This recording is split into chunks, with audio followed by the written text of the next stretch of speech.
right? And then it became a TV show where maybe they re-examined that. Okay, well, um, Red Batman, I don't know who you are, so I'm sorry, I'm not letting you up.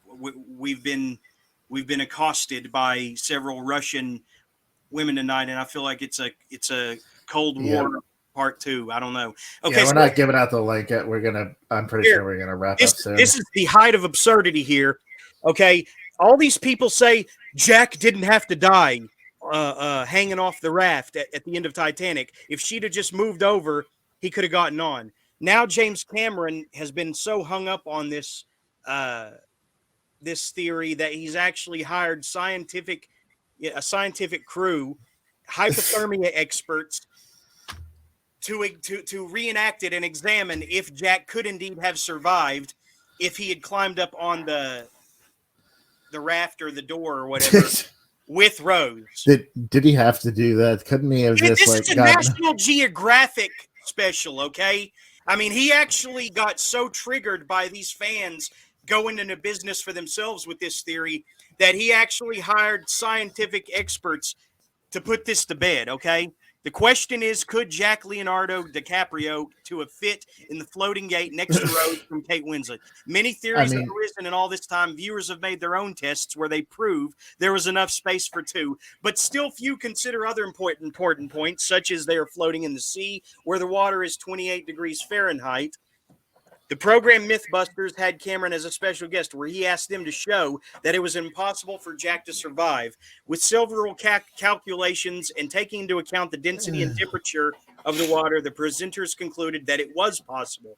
But this was after many failed attempts and techniques that the character would not have had time to perform. So he was so triggered by Mythbusters and these fans, with their independent theory, that he actually sought out National Geographic to do a special with him over it. I mean, he should have just been like, no, Jack could not have survived. And you know what else wouldn't have fucking survived? My semen in your fucking mom's throat.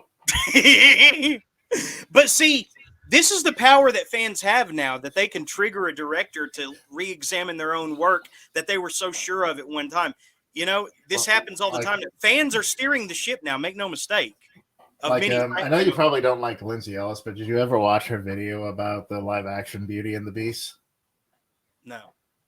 She actually did a pretty good one where she kind of made the case that Beauty and the live action Beauty and the Beast was driven by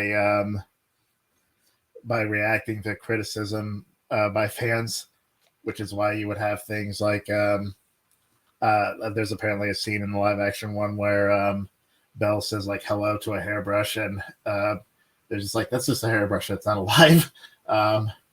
And things like the trying to put the blame on the servants instead of just solely on the prince, and just being like, you should just realize this is a fairy tale. There's not this kind of logic to it. Stop it.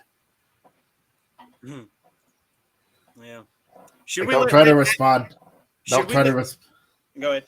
Don't try to respond to nitpicks. She even like included, I guess, what was it? It was like an old black and white French version of Beauty and the Beast, where at the beginning there's like a little title card that says, that basically says, this is a fairy tale. Open your mind to the mind of a child and believe that objects can become alive and things like that. And just be like, and instead, don't. And basically saying, follow that logic. Don't listen to idiot fans online.